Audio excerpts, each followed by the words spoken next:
This is Linux Unplugged, episode 164 for September 27th, 2016.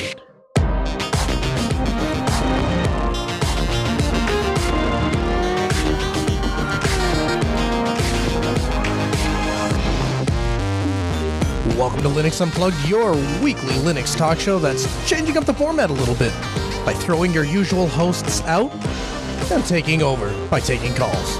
The phone lines are open to be a part of the program. It's a free call, 1-877-347-0011. The number again is 1-877-347-0011. So this is a special edition of the Linux Unplugged program. Typically, we meet as a virtual LUG, a virtual Linux group that comes together to discuss Linux. And this week we're going to be changing it up a little bit. And if you listen to our new show, User Error, that's a show hosted by Chris, myself, and Rikai the Beard. And we talk about everything. We talk about life and technology and Linux. And last week we were having a discussion about how we could improve the network. And one of the things that came up is, for the longest time, Chris has wanted to host, or at least have the network host, a call-in program. And one of my longtime passions for a long time has been, I want to help people get started with Linux. You see, back in 2009, December of 2009, that was a big year for me. Les Brown, the great motivator, said, people change when they say, I've had it. And I had one of those moments. I had one of those I've had it moments. I reached my lifetime limit of how much Windows I could take. I couldn't install one more driver to a Windows box. I couldn't add one more Windows computer to a domain controller. And I reached December of 2009. I said, I'm done. I am done working on Windows. And a lot of people said, you're an idiot. There are practical reasons why Windows needs to remain in the workplace. And if you think you're going to go out and start a company and service only Linux machines and recommend to people that they only install Linux and that they don't ever use Windows on the bare metal, you're ridiculous. That can't be done. And in fact, the number one hindrance I had to switching myself to Linux and starting a company in Linux is people telling me that it couldn't be done. And people kept saying, you're arrogant. And a couple years in, it started to kind of work out. And then people said, you treat Linux like a religion. You need to be more practical. You need to be more reasonable. You know, you can't treat operating systems like that. And, you know, I think part of me just realized, and it's really in the last couple of years, that's why Altispeed has never lost a customer since 2009. Because when clients switch to us, they know that we understand it's not just an operating system. That's where the pictures of your kids live. That's where the video of your children's birth lives. That's how some of you make a living. That's how some of you have entertainment after you get home from a long, hard day of work and you don't want to fight with your computer.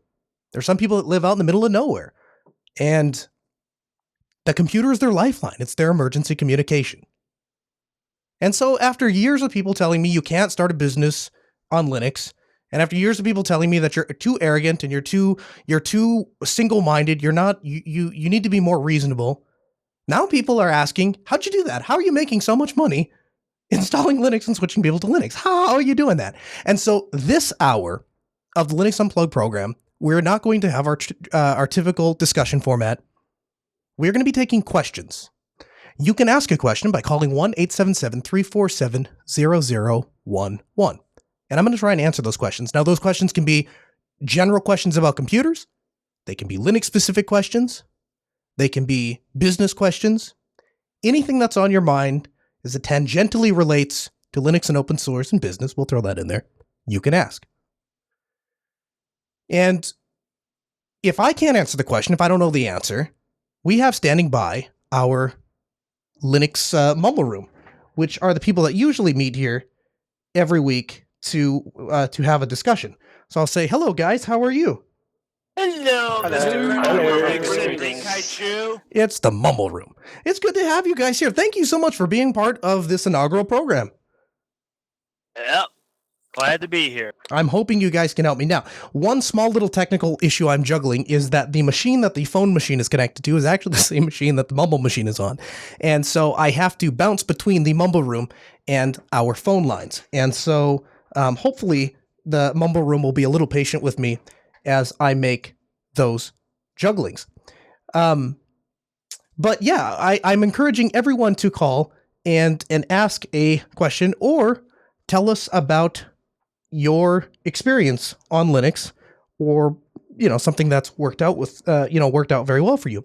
So joining us, starting off, is Ben from Louisville, Kentucky, and he has a question about Awesome Window Manager in Arch Linux. Hi, how are you, Ben?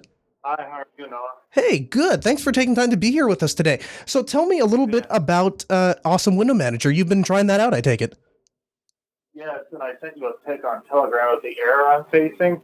Okay. It's based around Lua, which is a scripting language of sorts. Yes. And I have been trying to get this particular theme I showed you the crash on to work. And I downloaded it from GitHub. I did a git clone, etc., the path name and whatnot. And when I load up, I keep getting that error over and over and over again. I contacted the developer of the theme. He is a heavy as heck user of Awesome, and he wrote the theme, and I said, dude, can you take a look at this for me? And he did. He was stumped as to what was going on. I was like, oh, okay. So I was like, okay. He most likely said it's the piano bar stuff in the theme. Mm-hmm. And I opened up the config file, took a look at it, and I was like, okay, what the heck is this? So yeah, I'm not sure exactly how to fix it. So I kind of called in today to see what your suggestion would be, sure, or Chris's or whoever's hosting with us, because truthfully, I looked through that theme over and over again, and even my friend Jamie tried to come by and look at it, and he didn't know what to do. So I was like, I don't know if I should look at another theme or, I just wanted to ask my question because, I haven't dabbled much with Awesome, and I'm sure you guys haven't either, but I just wanted, to get your advice and, to see what could possibly be done about it, because, I've been dabbling with this for weeks, and I just couldn't figure out, what in the world to do, because, I just, Yeah, no worries. Let me ask you this. Do you have a copy of that script that you could send it? You said you sent it to me on Telegram?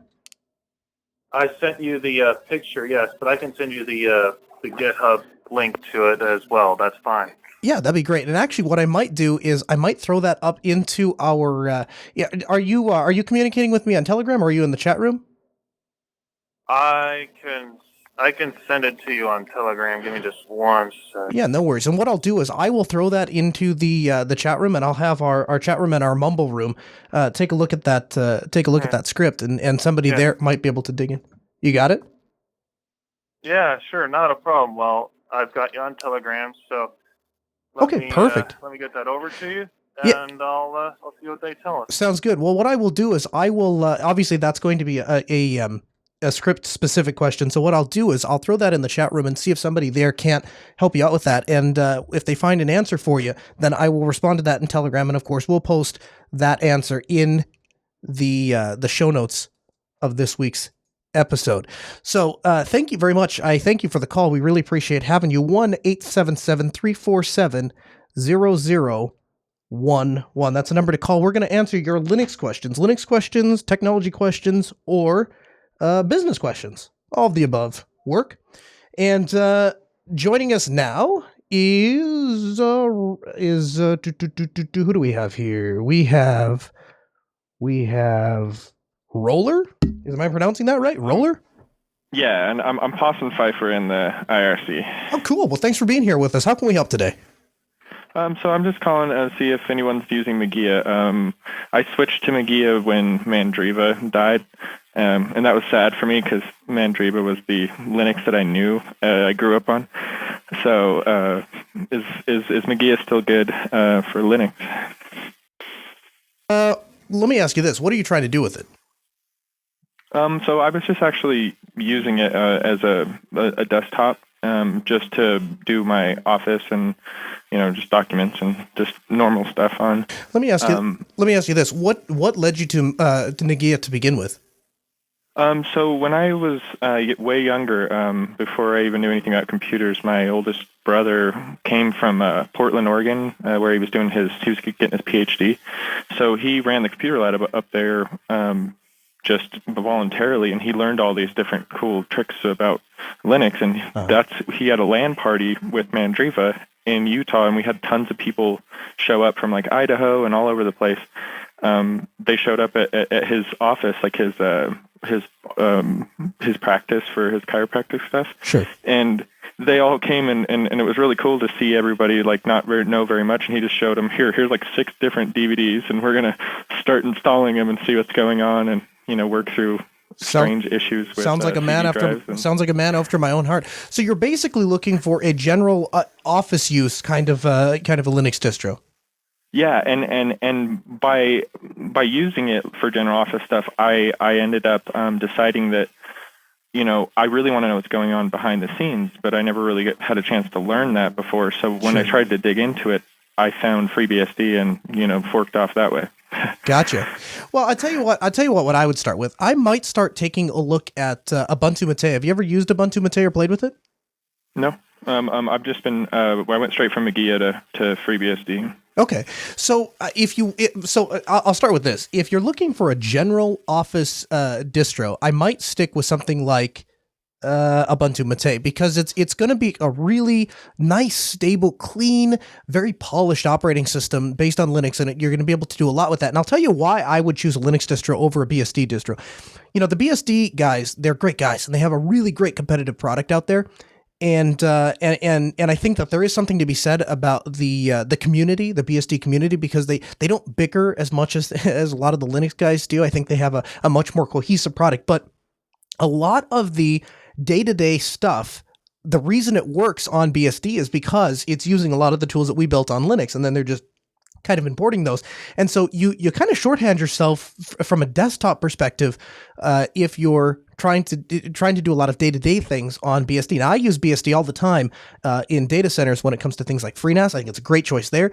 As far as a desktop distro, I might look at something like Ubuntu Mate. Now, if you want to dig in a little bit deeper, if you don't just want to stick the flash drive in, install, and be done. If you want to dig a little deeper, what you might consider doing is playing with something like Arch.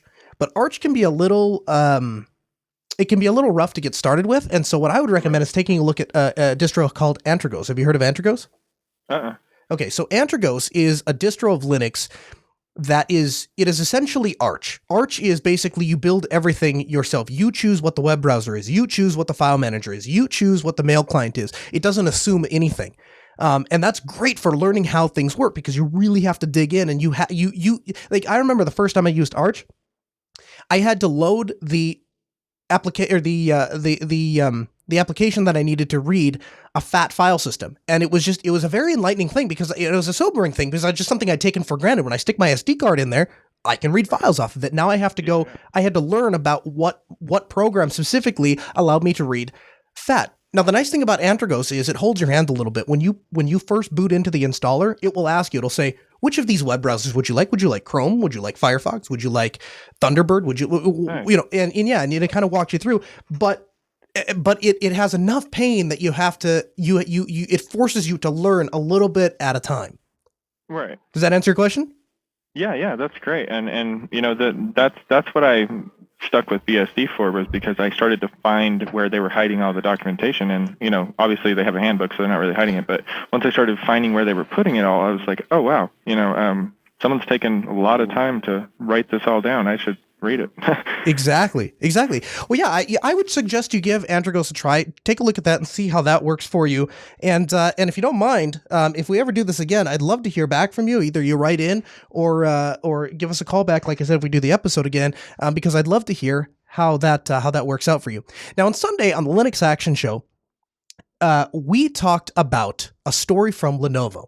And the story, if you hadn't heard, Lenovo, well, what we reported on Sunday and what actually happened, there was a little bit of clarity that has now come to light. And that clarity is that Lenovo,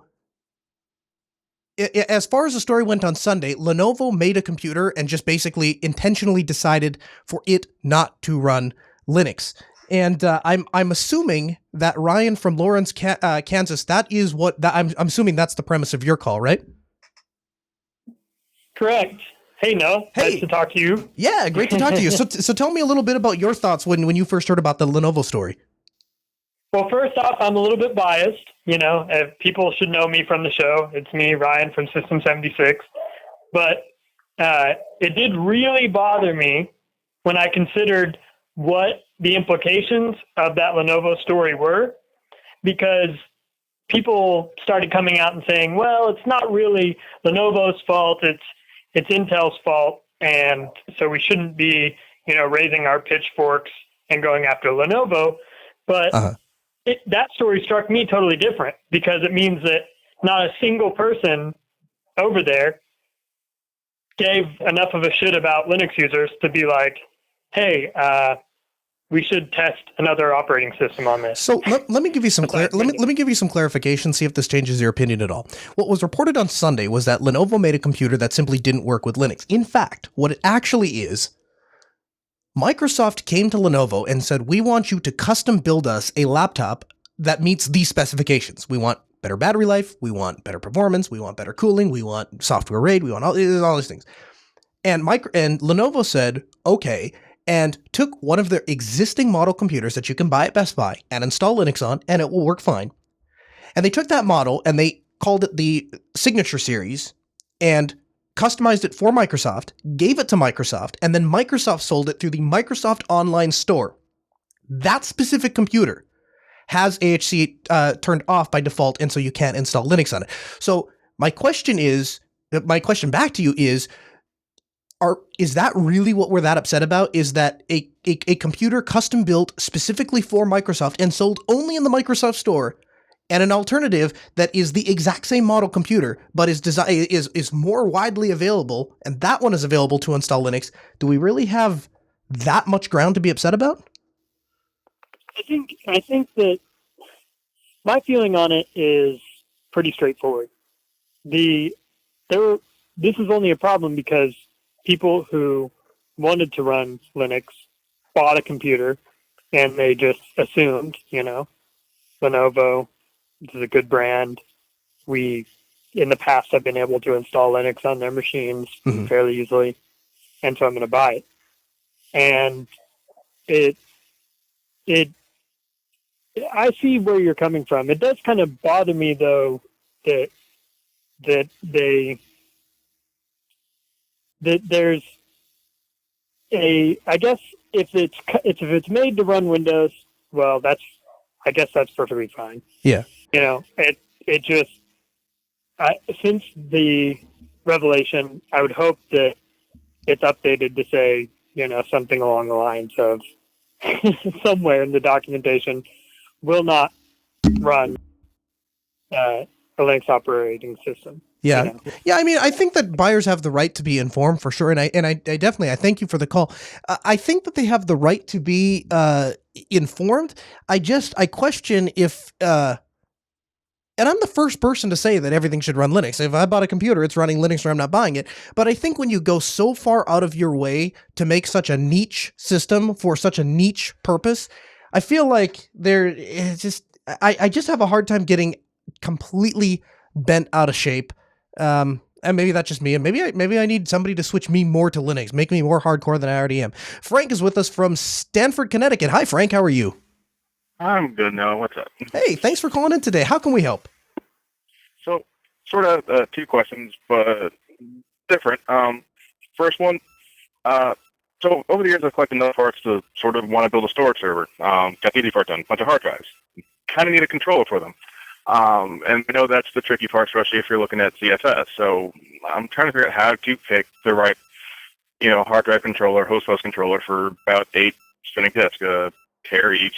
I think they're Western Digitals, but yeah. Sure. So you're looking to build an entire file server? Yeah, and I've sort of got in my head that quite possibly it may end up serving duty, also doing VM work, but main purpose is file server. So already have a chassis and hard drives. So the chassis already had a motherboard, but it's so old I'm going to replace it anyway. Sure.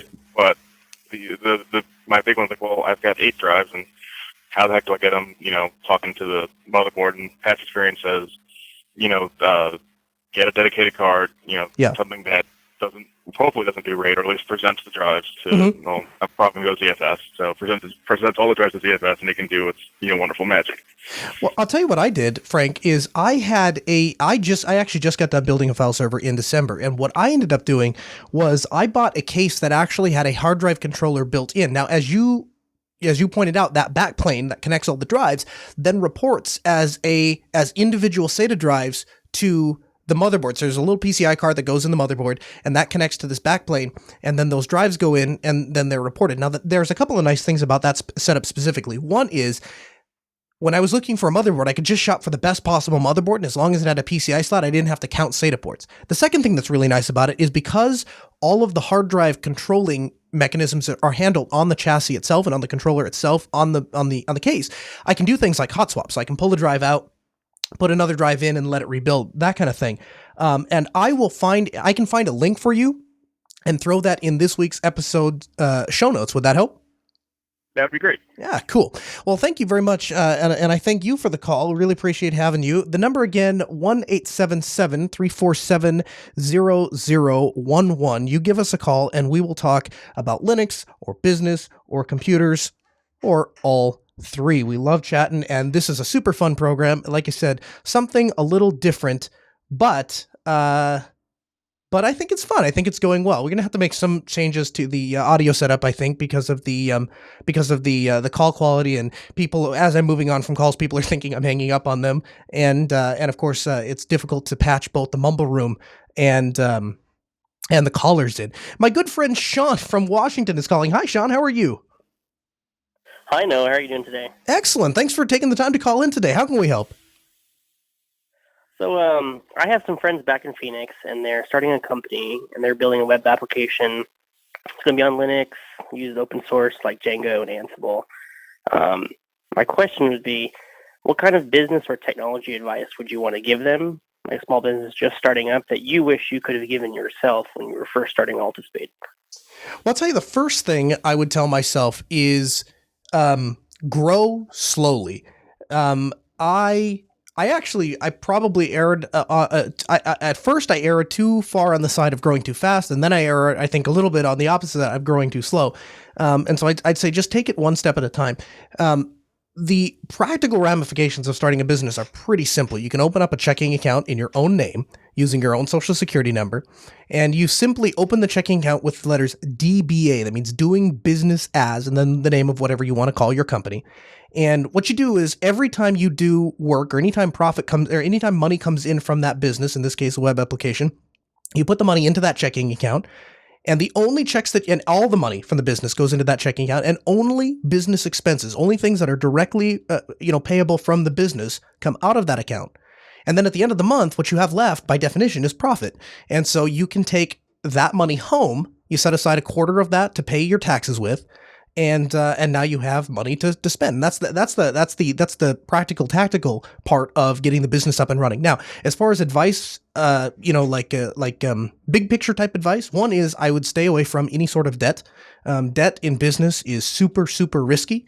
Going into business, small business, in and of itself is risky, and so going into debt while you're going into business is all the more risky. The second thing I would say is the more you can increase your profit margin, the more you can get the spread up, the better the business is going to be. And so one of the ways that I have found to make Altispeed remarkably successful, and why our profit margins are larger than many of our competitors, is because we leverage very cost-effective technologies. And so instead of buying a $10,000 Cisco IP phone system, we are running FreePBX, and we have inexpensive SIP-compatible standard phones that I bought used off of eBay. And open source in Linux is a really great way to increase that spread, to increase that profit margin. You can gain a lot of traction if you leverage that software that's available to you. Another way we do it is we don't buy Microsoft Office. We don't own a single copy of Microsoft Office. We don't own a single copy of Windows 10. And so every computer that we issue to an employee, we're not paying that license fee. We're not paying that yearly fee to Microsoft. We're using LibreOffice because it can do all of the things that Microsoft offers, whether or not people want to admit that.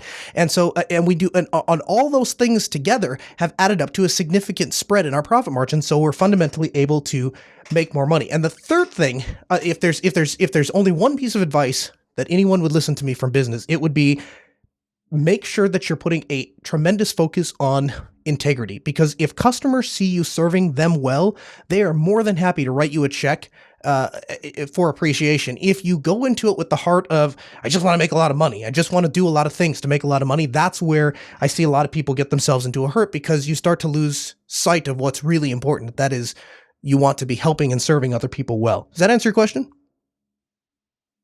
I think I'll... Absolutely, that was really helpful. Cool. And thanks again for calling in. It's really great to talk to you. Sean and I met actually in a hotel at like 3 a.m. It was at Linux Fest Northwest a couple of years ago, and we started talking about Linux. And Sean is a great guy and has a very successful career in Linux. And we've been friends ever since. And so it's really good to be able to chat with him for a little bit. If you caught the familiarity there. Who do we have here? Frank from Canada. Hi, Frank. How are you? Oh, hey. This will be our first international call. How can we help today? Okay. Yeah. So I bought a new computer finally about a year ago. It was an i5 with a 970 Strix Asus video card. So I had okay. In short, when I install NVIDIA drivers, mm-hmm.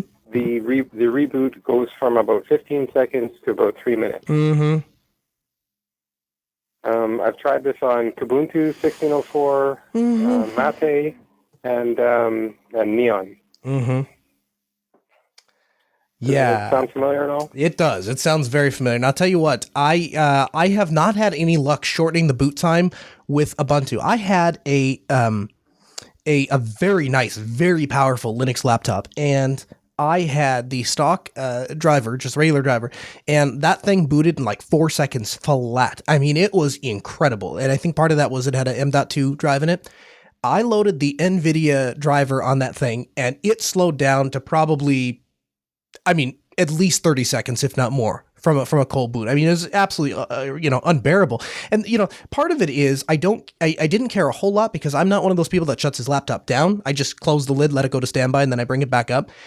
Lately, actually, with 1604, there's actually a new bug. If you have a Skylake machine, there's a bug with the NVIDIA driver where if you try to encrypt the hard drive, you can't use the NVIDIA driver. It just won't boot. It gets to the desktop, and then you get that little brum, and then you try and log in, and then it just goes back to the brum, and you can't log in.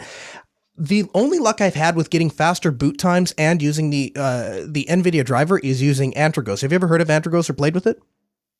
Yeah, no, never played with it though. Okay, so... But is this exclusive to 1604? As far as I know... I've got a 1410 machine and it reboots like lickety split. Yeah. I don't have any 1410 machines. I have a 1404 machine. That same thing. It's very fast. And so as far as I'm aware, it's a 1604. Here's another thing you might try. A lot of the issues that I've had in 1604, namely wireless, because we all know that wireless doesn't work in 1604, have been actually fixed by Ubuntu Mate. You might try Ubuntu Mate and see if that doesn't fix the NVIDIA driver problem. Now, I don't actually have most of my Mate desktops are machines that are a little underpowered, and so that's why I'm using the Mate desktop to begin with. So I don't have any NVIDIA cards that are installed in any Mate boxes.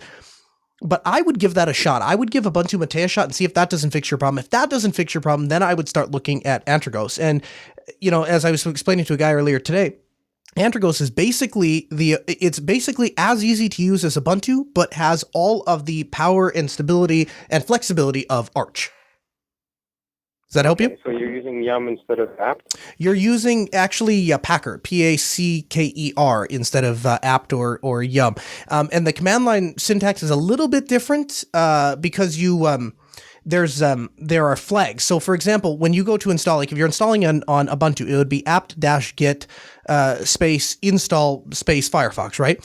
In Antergos, you would type something like Packer tack S, so a little dash and S, and then you would search for something like Firefox. And then if you want it, or I'm sorry, small s, capital S will search, just a small s will install.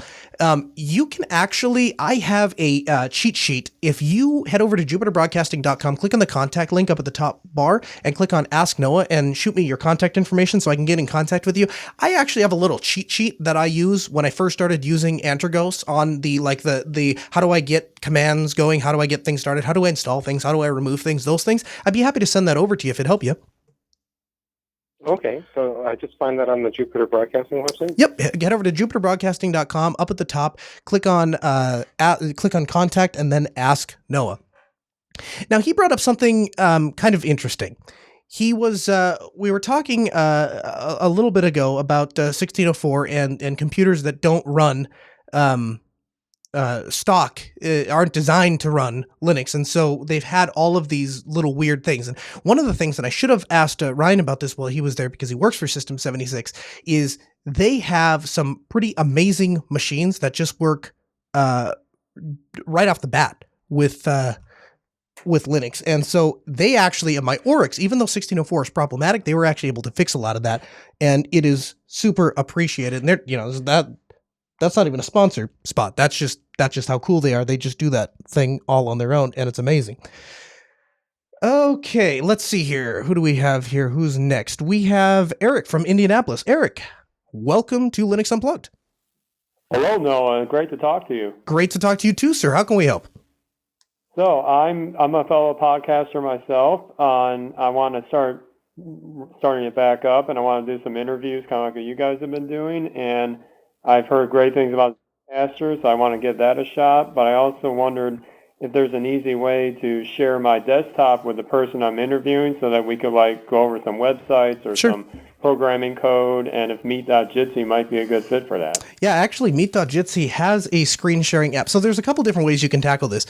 The first way is a lot of people use Hangouts. Now, they've discontinued Hangouts on air, but to the best of my knowledge, that regular Hangouts is still a thing. And there's a disproportionate amount of people that are doing internet communication, VoIP communication, video conferencing over Hangouts, and that is perfectly accepted. Now, Chris basically what Chris does, you have to understand something about Chris, guys. Chris goes and finds whatever everyone else is doing, and he says, how can we do it just a little bit better? How can we get our video quality a little bit higher? How can we get the audio quality a little bit higher? And it's that little bit of extra silver lining, which is why Jupiter Broadcasting remains one of the largest, best one of the best networks out there, and I'm just getting messages. Yes, regular Hangouts is still a go. So that's one way you can do it. The second thing you can do is Meet.Jitsi, which does have a screen sharing ability. Now, I've not tried it myself, but everything else in Meet.Jitsi has worked so well that I'm going to go ahead and stick my neck out for them and say that I bet it will work just fine. Now, the third thing you can do, and how we do it at Jupiter Broadcasting, is there are these small little USB devices that you can buy from a company called Magwell, Magewell. They're about $300 and they're on Amazon. And basically what it is an HDMI capture card that plugs into USB, natively compatible with Linux. It actually presents itself to the system the same way a webcam would, a video for Linux device, V4L.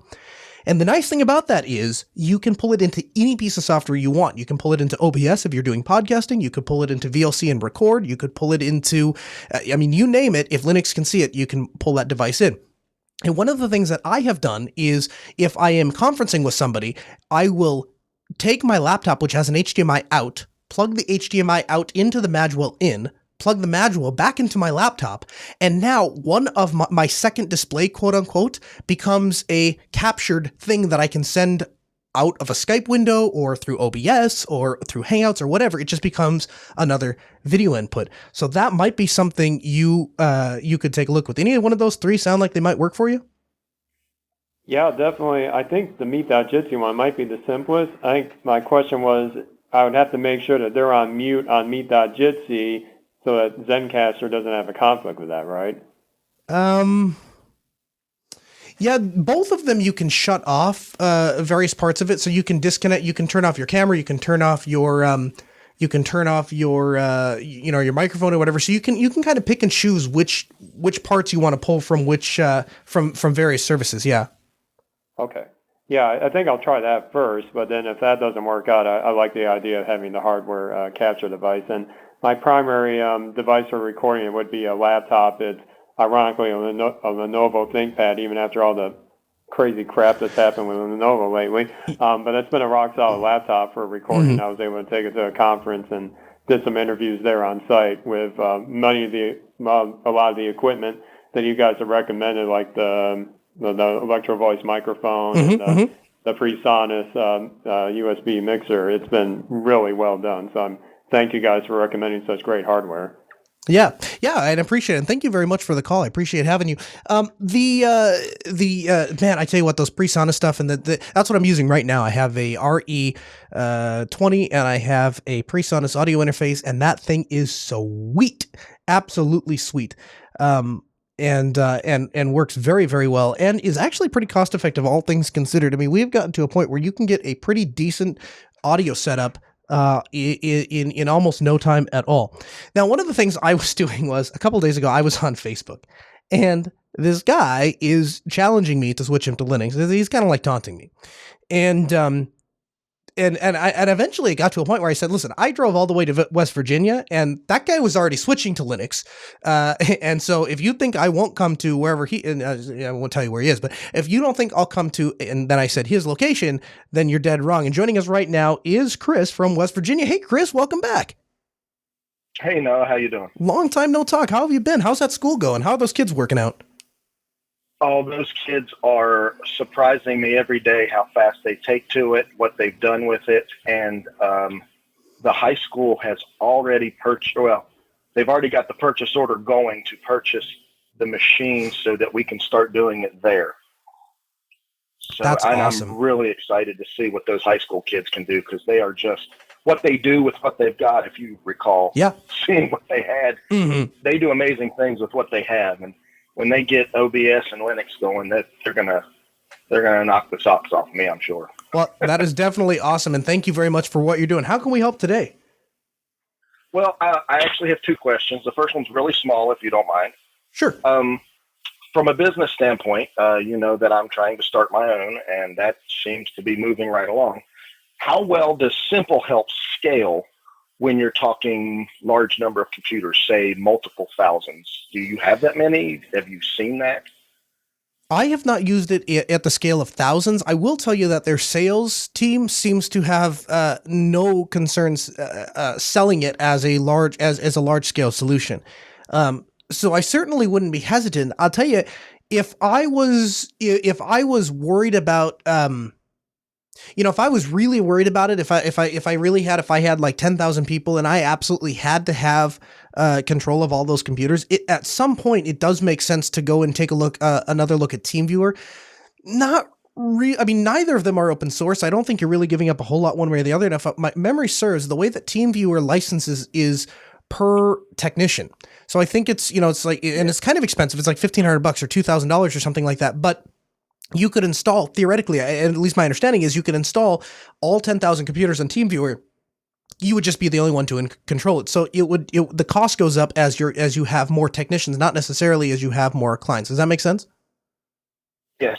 To toot my own horn and say I'm going to have thousands, I'm shooting for the moon there. I don't know about that. I think that as you get into it, I think you're going to find that if you go out there with the right attitude and you serve people well, and you're willing to charge a fair price and do good, honest work, I think you're going to have people flocking to you. I would not be surprised if you have 1,000 people that you're going to need to support. Well, I do support somewhere in the neighborhood of 7,000 computers in the county school system. Exactly. We have a proprietary Microsoft thing. So yeah. The second question. Okay. Sure. From your standpoint, how do you convince a business owner? Let's say you've taken on a new client and he's a small business owner. I don't know, say 5 machines. And from your perspective, how do you convince him that, Linux is a better fix for his business? I mean, you and I, and most of the people listening, obviously, know that it's probably the better choice. Sure. But if I'm a small business owner and I've, been using Microsoft and QuickBooks for 5+ years and it's just working for me, And you present this to me, and in my eyes, oh my goodness, well, I've never heard of this. Yeah. This could possibly destroy my business. How does Noah make that sale? So what I do is I approach every client with the assumption that the client is smarter than I am, and they know better how their business works than I do. And then based on that, what I do is I make my sale catered around what is going to benefit them and what is going to be in their best interest. Now, I'll stop and tell you, I don't waste a whole lot of time trying to, my grandma used to say, those who are, what's the phrase? Those who are convinced against themselves remain of the same opinion still, something like that. You can't, if somebody is dead set against something, sometimes you're just not going to convince that person. They want to be stuck in the mud. They want to be ignorant. And sometimes you're just not there's just not much you can do for those kind of people. And when we do initial consultations, confrontations, seems like that's that sometimes. When we do initial consultations, one of the things that we mandate from our clients, and I've turned clients down for this, is they have to be willing to allow us to make technical decisions where we feel strongly see it fit. And, if I am not going to be someone's paid monkey hands. If you want somebody to walk in there and just do the work that you want done, there are plenty of companies that'll do that. That's not us. We craft solutions for people. We craft cost-effective solutions without compromising quality. That's what, if you call our 1-800 number, that's the message that we'll read. It'll say we provide innovative solutions without compromising quality. We take the same quality that you would get from a Wirecast machine with a $4,000 Mac, and we will build the exact same quality machine. It might look a little different, might behave a little different, but you're going to get the same result, except we're going to do it with Linux, and we're going to do it for a tenth of the price. And if you don't want that kind of solution crafting, we are not the right fit for you.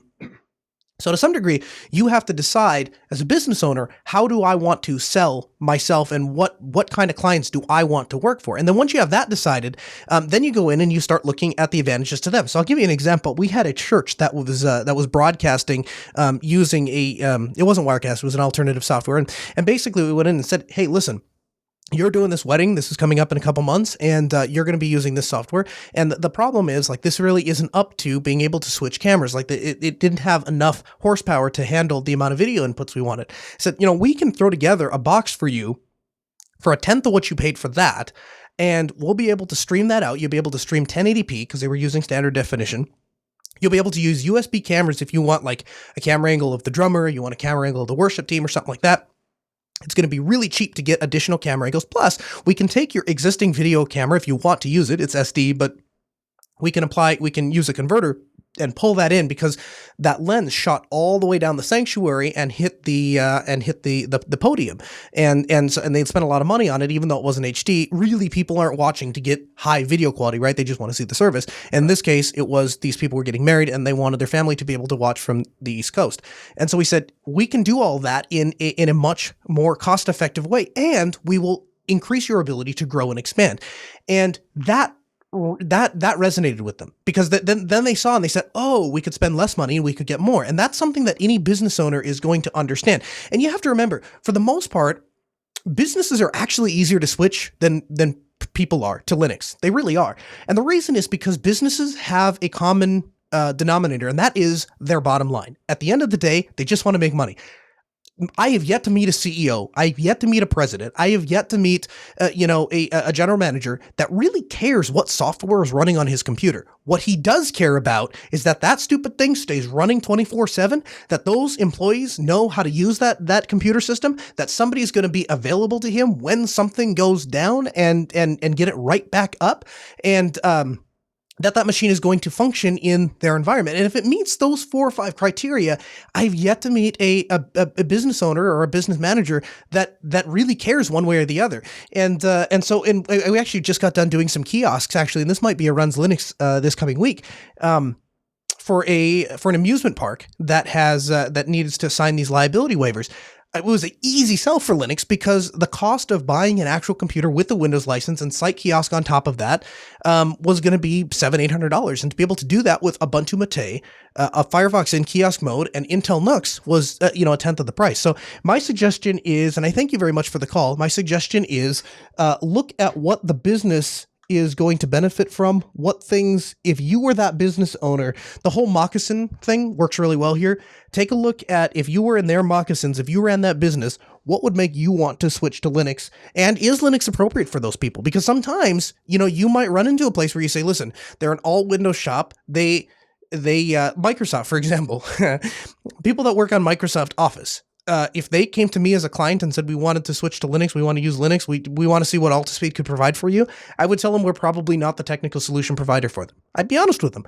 If your job is to support or run Microsoft Office, you're probably not going to be very happy when I set you down with LibreOffice, nor are you going to be very effective to your clients. And so, there are just some situations where people are just stuck in, I want to do XYZ and I'm going to do XYZ. Now, don't confuse that with, Microsoft couldn't run Linux. It's not that Microsoft couldn't get word processing and spreadsheet calculations and PowerPoints done in Linux. They absolutely could. They just choose not to do that. And they make choices that make it necessary for them to run Windows. But I've yet to ever meet a business that if they wanted to run Linux, that it wouldn't save them money or save them resources. Now, somebody I haven't talked to in a while, this name popped up, and this is really cool. Elijah from Idaho. Hey, Elijah. How are you? Hey, no, I'm doing pretty good. How about you? I'm doing excellent. Thanks a lot for calling in today. How can we help? Awesome. Okay, so I've got a couple questions, and they're really similar to each other. On my home network, right now we're just running a super cheap $20 Linksys router that I want to replace. Now, I'm wondering, would there be any real difference between putting in a pfSense based router or one of those Ubiquiti AirOS routers? Is there any real difference between like the firewall and that kind of stuff? So they're targeted at kind of different markets. pfSense is a really great solution if you have a very large enterprise and you need a very large, powerful level or layer 3 device, edge device that's gonna do something for you. In those cases, pfSense make a lot of sense. I have a couple of concerns with pfSense. The first is I try to stay away from computers when I can, as weird as that sounds.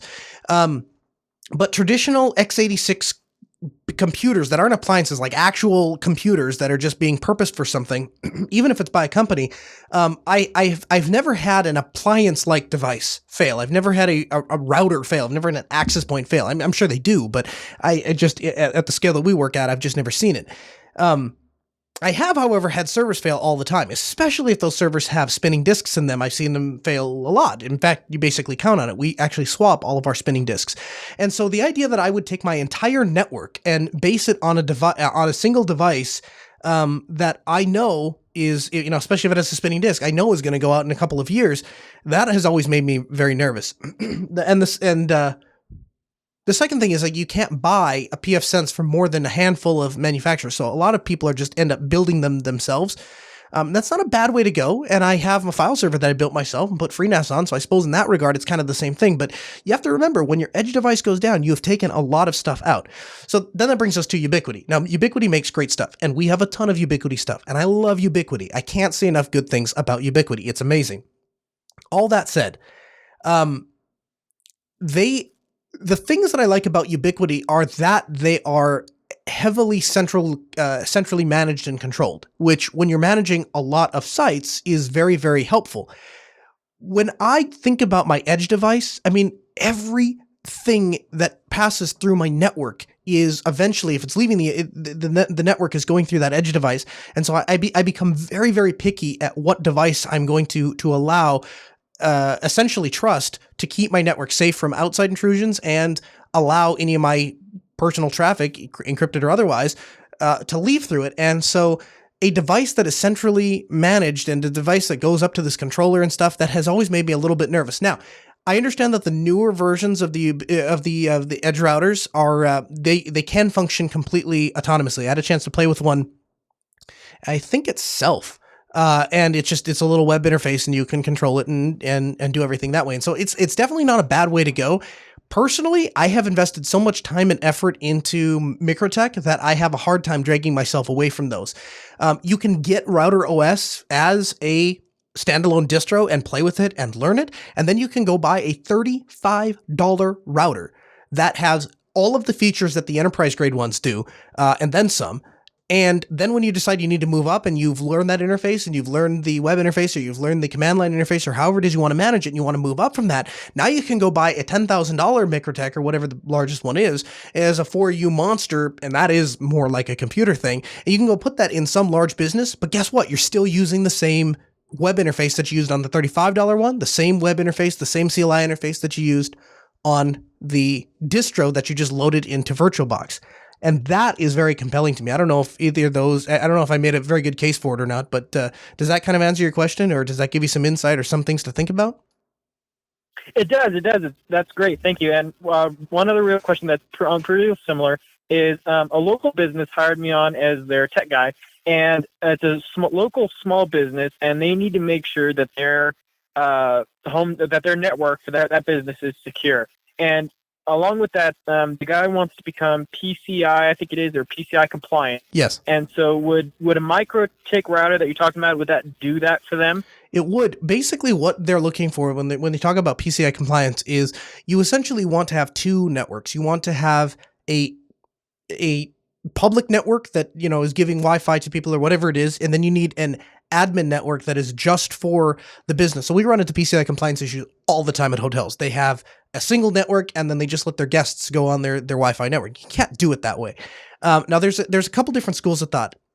I personally totally separate the networks. I come in at the cable modem. I go into what I call a WAN switch, and so I just plug the cable modem straight into a WAN switch. I take two feeds out of that, and I go to two entirely separate edge devices. I have two Microtechs. I have an admin Microtech, and I have a guest Microtech. And then from there, those networks are entirely different, are configured entirely differently. And the thing is, the guest network sits physically outside of the firewall.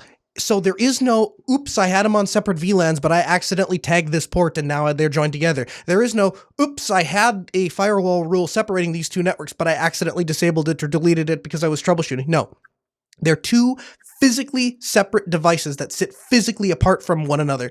And then the downside is, of course, one is they are paying for two routers. And the second disadvantage, of course, is that we're managing two devices. But in the long run, I think that's a way better way to go.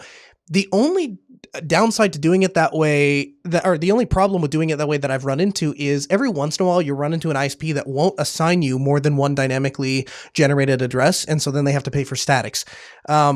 Typically, that's not the end of the world, because if you're doing anything remote, you're going to want static assigned addresses to those edge devices anyway, because if you ever need to make a change to them, it's really nice, especially in your case where you live out in the boonies and you're commuting into work, very, very nice to be able to just SSH into those things and restart them, or make changes to them, versus having to actually drive out there.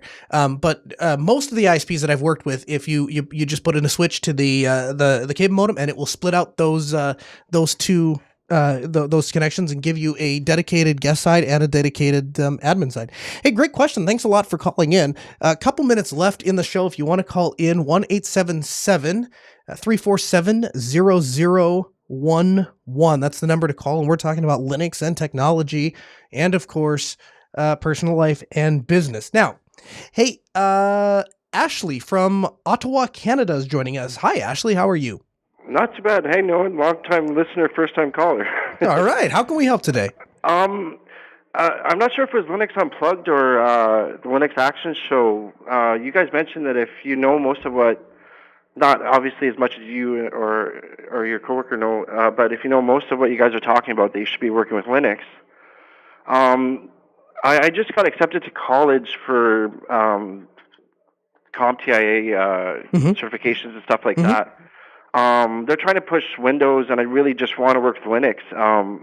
Do you suggest just like going to like Linux Academy or getting material and stuff like that and studying for your certs as a way of getting into Linux itself, like the industry? Sure. So I think that anytime you look at spending any kind of money, especially something like college, you have to look at it as an investment. So what you look at anytime we do an investment is we want to look at the return on our investment. If I buy a laptop for my business, if Altispeed writes a check for my laptop, we look at the return on investment for that laptop. If we spend $1,000 on that laptop, will it fundamentally enable me to make more money than it costs, thus by returning on its investment? And the answer unequivocally is yes. The more places I can get work done, the more efficient I am, the more money this place makes, right? That's just the way it works. And so, we want to look at the return on investment. And if you look at college as a return on investment, you say, how much money am I spending? I'm spending $30,000. I'm spending $50,000. Yeah. And what am I getting for that $50,000? Well, a couple of things. If you want to work in large in large corporate environments, a lot of those places you won't even get your foot through the door if you don't have a degree. Right? They'll just ask you. They'll say, "Do you have what's your after high school experience?" And if you don't have something to put on those lines, they don't even look at your resume. The second thing we can get from college though is real skills that are applicable in the workplace that will fundamentally make you a better at what you do. So I have a degree. I went to school.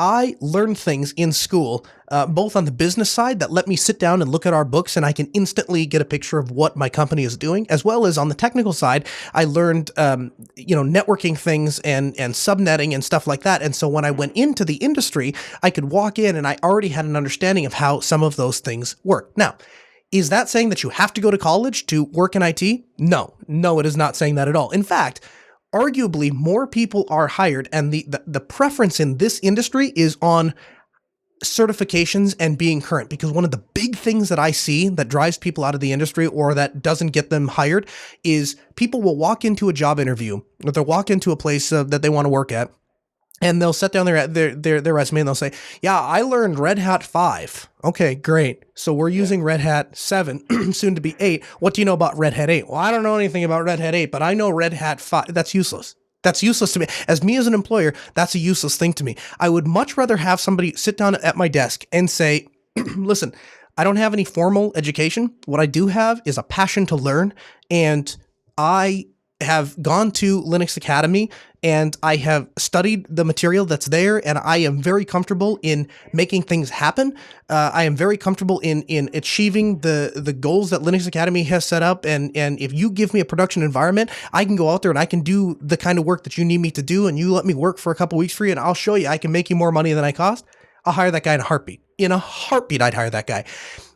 I can't speak so much for Canada. I would assume it's similar to the US, but in the US, most people are not working for large corporate firms. Most people are working for small business, and small business cares way more about can you get the job done than they do about what your formal education is. So what I would encourage you to do is I would sit down with a guidance counselor at the school, or I would look through some of that material or the courseware, and I would say, is any of this material valuable to me in the workplace, and is it something that I can't get other ways? And if the answer to that question is yes, and if the answer to that question is I need to know Cisco networking so that I can go get this job making $70,000 a year, and so if I spend $30,000, I can make $70,000. Well, that would be a good return on investment.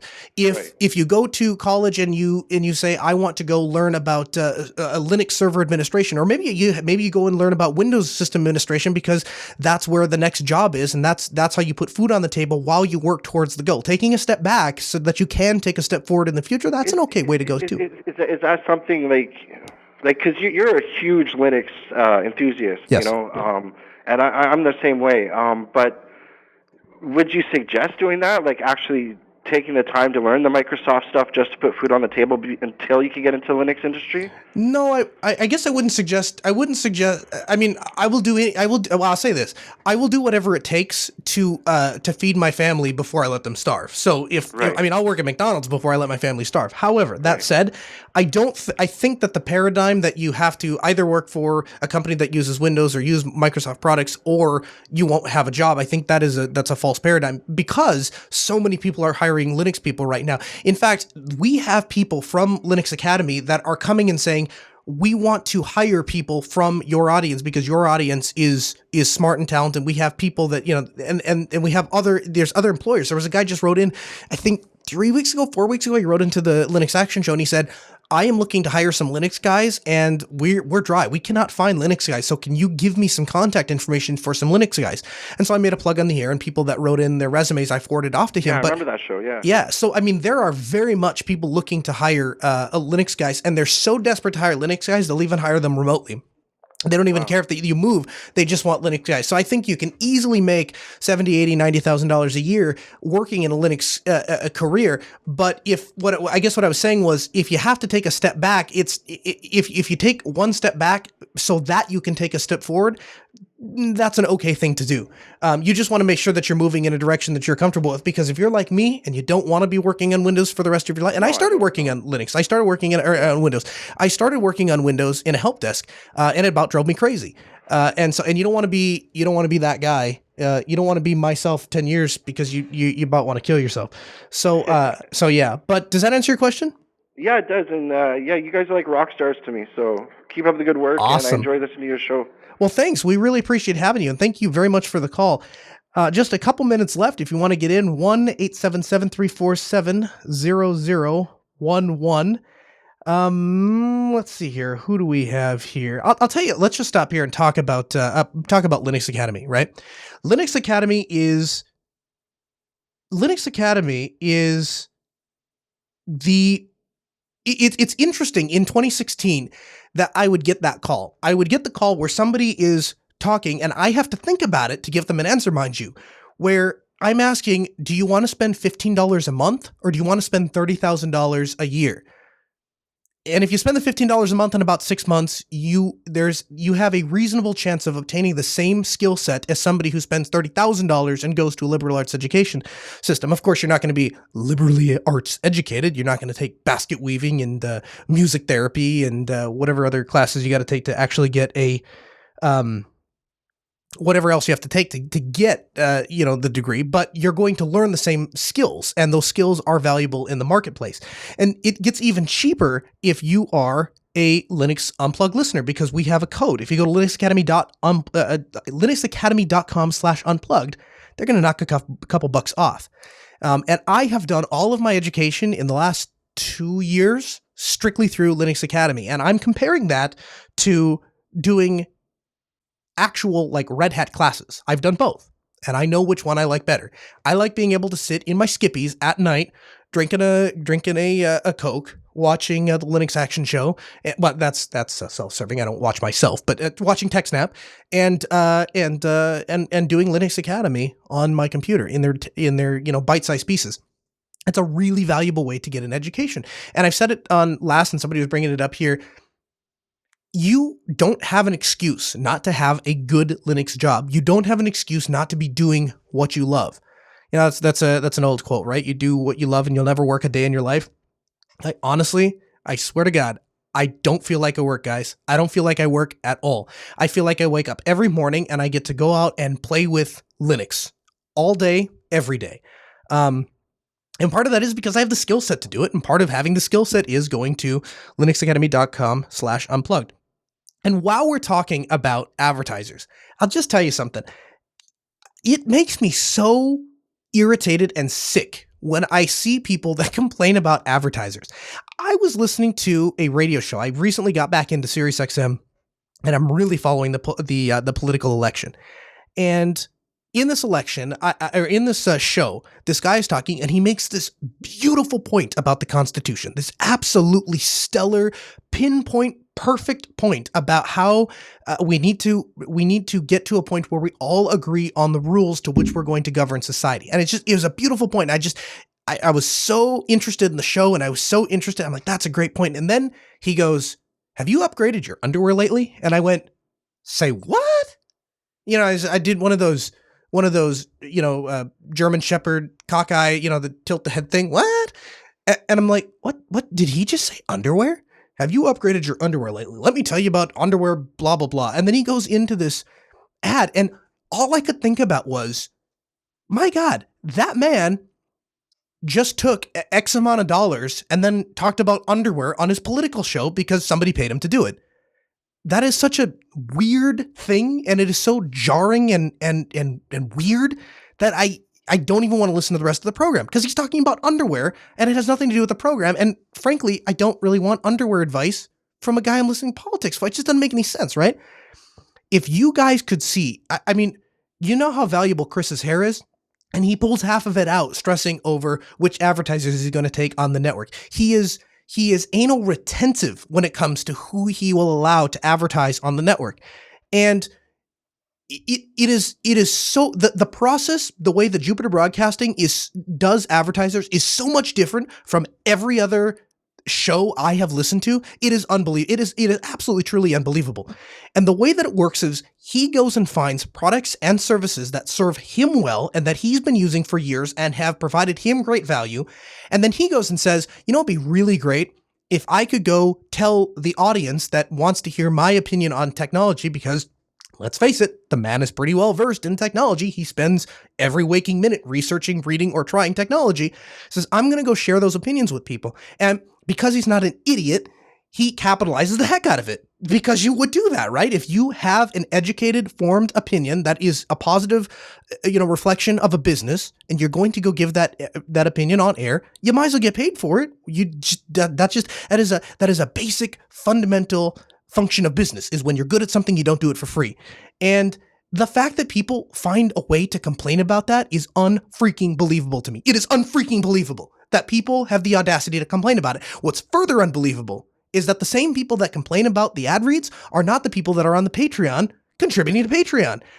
If you want to not hear ad reads on the shows, then the Patreon should be like double or triple of what it is, because this network has to be funded somehow. And right now, those advertisers are funding that network. And by the way, those advertisers are providing an extraordinarily valuable service that you're lucky to know about. Before I walked up those stairs, down this hallway, and sat down in this chair to do this show today, I was in the middle of troubleshooting when I've had the worst week of my life this week as far as Altispeed troubleshooting goes, because we've had a ton of like nitty gritty problems that that require my attention.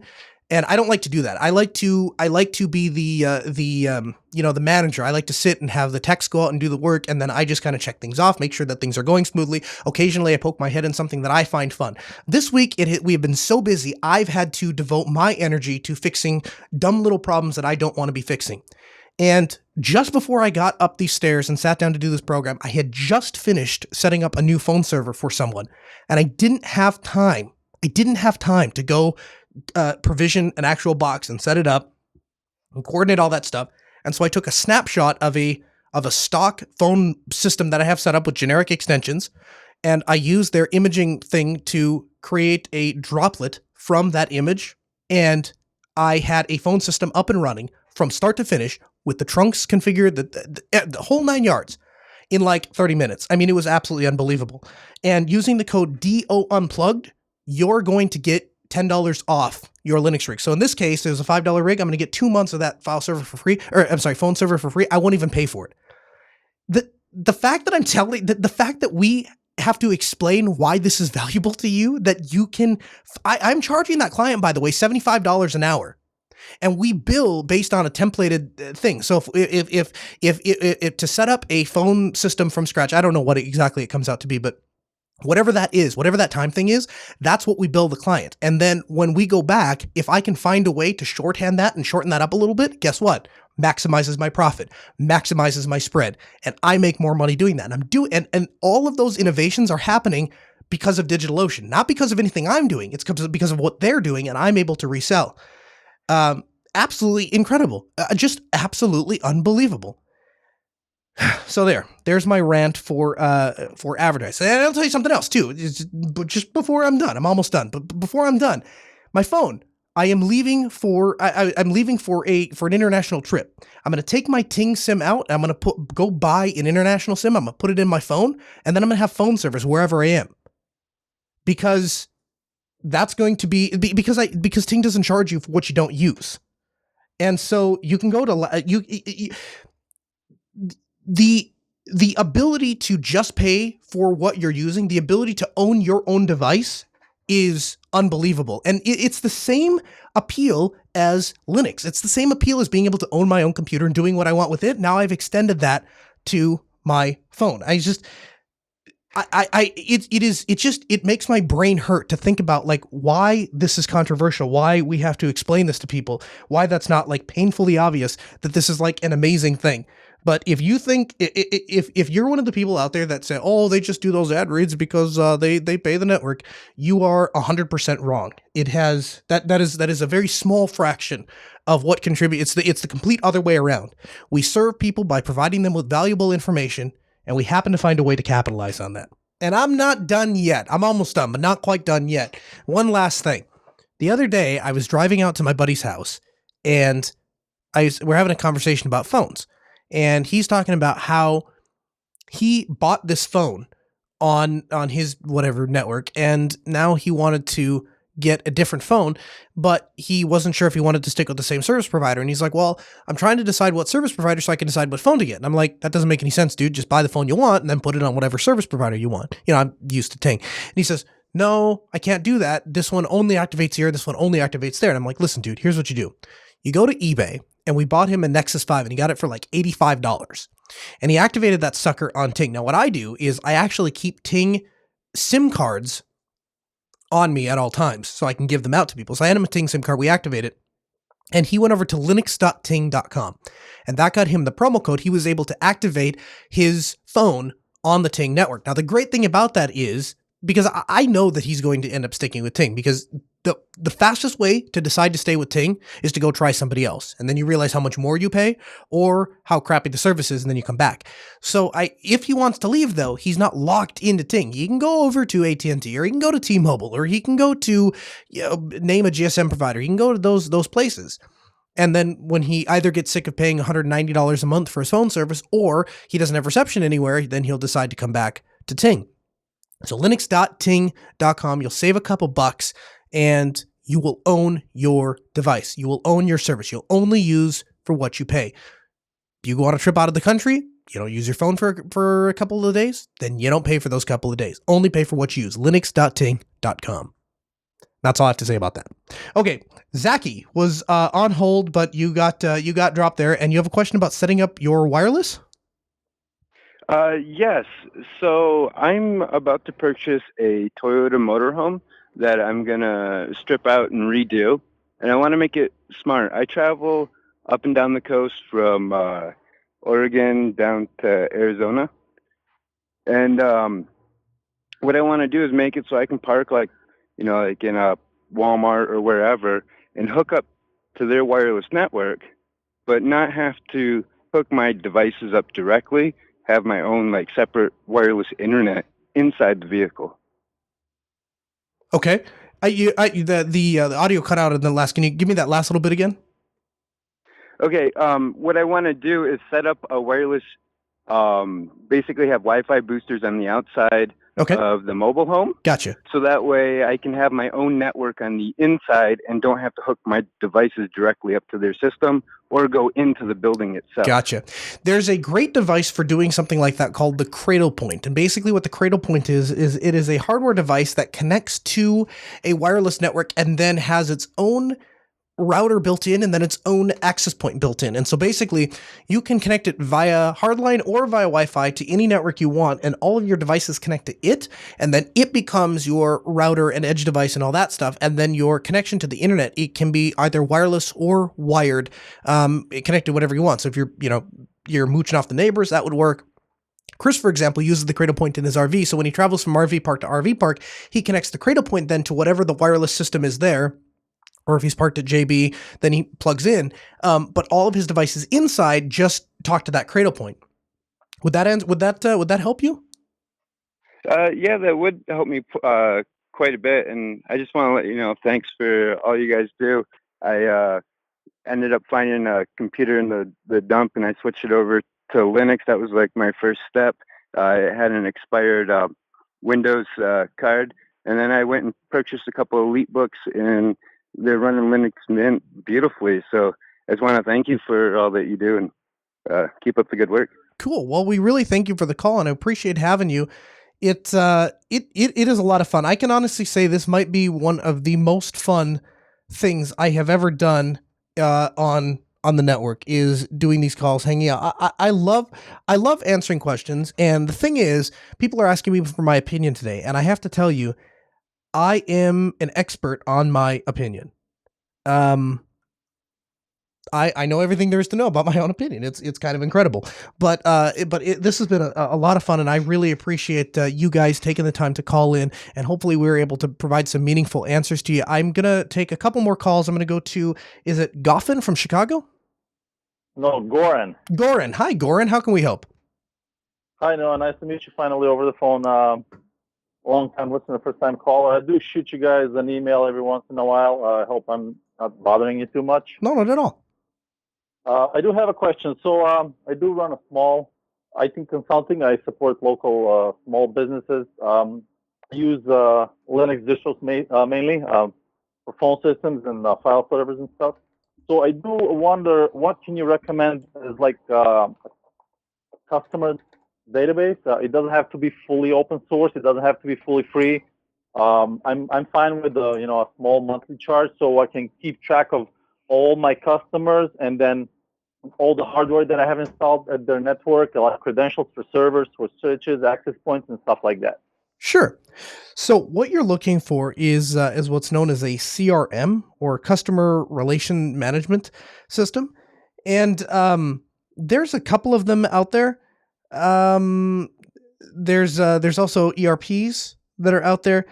I actually am it's funny you asked this. It really is, because I actually was just taking some time to investigate this for myself. Basically, we have reached the end of what I think we can reliably provide for our meaningfully provide for our customers. I think we are serving them as good as we can possibly serve them. They don't have a need that goes unmet. We have a 120-minute response time, and so things are going great. And so my next thing is, now I want to help more people. I want to expand out. I want to do more remote management. I want to do Wi-Fi in more hotels, and part of that is going to involve provisioning, if you will, a sales team. I need a people that will go out and sell these products in addition to me, because I need to spend my time working on the actual business, and so I need people to continue sales and continue to move the business forward. But I also need to, because I'm a control freak, whatever you want to call it, I like to keep track of all these things, and I like to I like to wake up and sit down in my office, and I like to have at least an idea of what all of the people that work for this place are doing, because after all, my name's on the building. I want to know.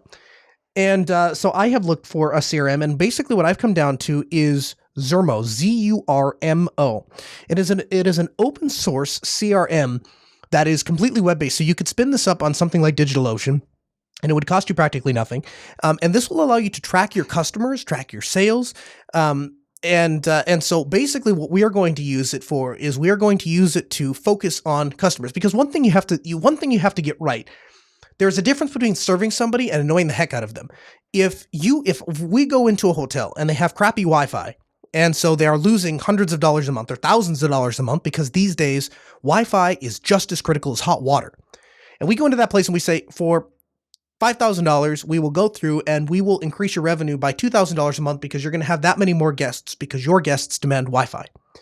If we can do that, that is not bothering somebody. That is not selling that is not the stereotype of selling somebody something. It's serving somebody. We're going to get paid for our efforts, but we are going to make you more money than we cost you. There's a difference between doing that and then just cold calling places and saying, "Hi, I'm Noah with Alta Speed, and I want you to buy my Wi-Fi." That is not helping. That's just annoying somebody. And so there are little things you can do. For example, you when you go in and talk to somebody, you say, "Well, how do I, can we follow up? Can we follow up in a couple of days? Can I give you a call?" If they say yes, then it's not bothering somebody. It's not harassing somebody to call them back 2 days, like you said you were going to do, and follow up with them. And if they say we're not interested, then you move on. But we need a way to track who has been called, who hasn't been called, because sometimes you walk into a place and you say, "I'll do XYZ and it'll cost you XYZ." And they say, "Yeah, that's great." And now they're waiting for you to come in and do the thing that you promised to do. And so you need a way to track that. And so that's kind of what we're doing at the CM. Does that sound kind of similar to what you're looking for? Yes, I was hoping that a web-based CRM would be the solution. I've tried some of them and VMs on my VM host at home, like vTiger, Sugar CRM, and some others, but most of them look like way overcomplicated for my basic needs at the moment. So I haven't came across Zurmo, but I'll be definitely installing it tonight, and I'll check it out for sure. Yeah, check out Zermo. I think you'll find that's a pretty decent one to go to, and it's definitely the one that Altispeed is going to look at. And I will follow up as either an app pick or as maybe a show episode idea about that later. Hey, if you haven't heard, we do this show every week. Well, Chris and Wes do the show every week. I need to grab this here. This week they're out on location filming interviews, so they're not here. So that's why I'm filling in. And I would like your opinion. I would like to know how you thought this show went. If you like this segment, if you want us to do this kind of episode again, Chris and I are talking about spinning this off as its own show. It would be a call-in show. I assume that I've done an okay job hosting it and that he would let that continue. But that's basically what we're looking forward to. And we need to know. So head over to jupiterbroadcasting.com, click on the contact link, choose Linux Unplugged from the drop-down menu, and let us know what you think. Mostly just as this is a show. This is not going to replace Unplugged. I sorely apologize to our mobile room for I was told early on in the episode that basically they can't hear what's going on from the calls. There's no way to tie those in, so I need to have a bigger mixer to make that happen. And but we very much value your contribution and you guys taking time out of your day to be here. And the show will return to its regular format next week. But if this is something that was fun, if you had as much fun with it as I did, or you didn't get quite in, didn't get to ask your question, would like to do that in the future, then drop a contact link and let us know, because we would love to do that. I'm the co-host of the Linux Action Show. That's every Sunday mornings at noon on Sundays. That's Pacific time. A special thank you to Rakai, our video editor, Michael Tennell, our producer, and everyone at Jupiter Broadcasting who makes this show and every other show on the network possible. And we'll see you back here next week.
All right. Now that is over, let's hear. I didn't. Here's the thing. If I would have seen somebody from Germany, anyone that's calling, especially from Germany, I would have taken. Here we go. Jay. Hold on. Let's see if I can pull this up. Jay from Germany. Do I have you? Yeah, you have me. Hi. I'm sorry. I'm glad you said something in the chat room. The thing is, it doesn't tell me. I have to. The way that it works, it doesn't go in any specific order. It just kind of goes in the order that people called in. And I've got like 15 calls that I haven't gotten to. But we're literally 40 minutes over what a show is, and Rakai still has to edit this thing and get it out. So I had to wrap it up. But I will answer your question now that we're off and I'm done recording. How can we help? Okay, thanks. I just wanted to ask, how much pain is it changing from one main Linux distro to another? So are you locked in like with Microsoft, or is it harder or less hard? Because I fear I'm currently locked into the Ubuntu system. Yeah, so it's funny. It's really interesting you asked that, because I have actually just gone through that this week. I have switched from an Ubuntu-based distro over to Antergos. And what I have found was that it actually isn't that bad. Especially when you go from a very well-supported Linux distro to another very well-supported Linux distro, you don't run into a lot of pain. Anything that's available in Ubuntu is pretty much available in Antergos. Now, where it wouldn't be so smooth is if you went from something like Ubuntu to Fedora. I love Fedora. I think Fedora is a great operating system. I think Red Hat is the best Linux company out there. And if that's not clear, let me say that again. I think Red Hat is the best Linux company out there. but I don't think that I don't think that they have a desktop offering that that fits exactly what I'm looking for these days, and that is that a rock solid desktop operating system that's designed for a business class system that I don't have to do anything with for a couple of years. But even knowing that how much I love Red Hat, the company, and I've been a Fedora user since version 1, there are some things that I just never could get to work right in Fedora. GNS3, which is a network simulator, when I was doing my networking certification, would not run in Fedora. So I had to run Ubuntu in a virtual box inside of Fedora to run GNS3. I mean, that might change. Yeah, I know it's ridiculous, right? That might change now, but no KVM? Yeah. But 6 years ago, that was the case. GNS3 would not run. Harupad, to the best of my knowledge, there is no precompiled binary for, or there's no RPM, or it's not in any repo. You have to extract and run the actual binary. So if you go to a less supported, less used Linux distro, you might run into some of that. But yeah, if you stick with main distros, I don't think you're gonna have a problem at all. So no problem switching to Arch. Not at all. No, I think you're gonna be fine. In fact, I think you're gonna find that your experience is a lot smoother on Arch. So it's just going to be a reinstall and copy files, or could I do this even in a more or less hot-like state where I install the new system onto the old one? Well, I don't know that you can copy. If it's just a folder full of binaries, it'll probably run. And if you copy over something like your home folder, you might keep your bookmarks and stuff like that. In general, I would probably expect to have to reinstall your programs and reconfigure things. I don't know that you're going to be able to quite that seamlessly smooth over, but what I mean is all your programs are going to be available. If you have any database files or personal files, you'll be able to back those up and restore them without any problem. Things like your Firefox bookmarks or Chrome bookmarks or something like that, yeah, you could move a home folder over. That wouldn't be a problem. But yeah, I don't think you're just going to... It is possible. Google actually swapped their Red Hat servers for Ubuntu without ever even turning them off. They literally swapped like one file at a time. Yeah, and they made a presentation about it, and it was wicked cool. So I'm not saying it can't be done. It is definitely possible. It's probably 10 times more work than it would be just to back your stuff up and reinstall. But I don't think you're going to find that to be overly burdensome.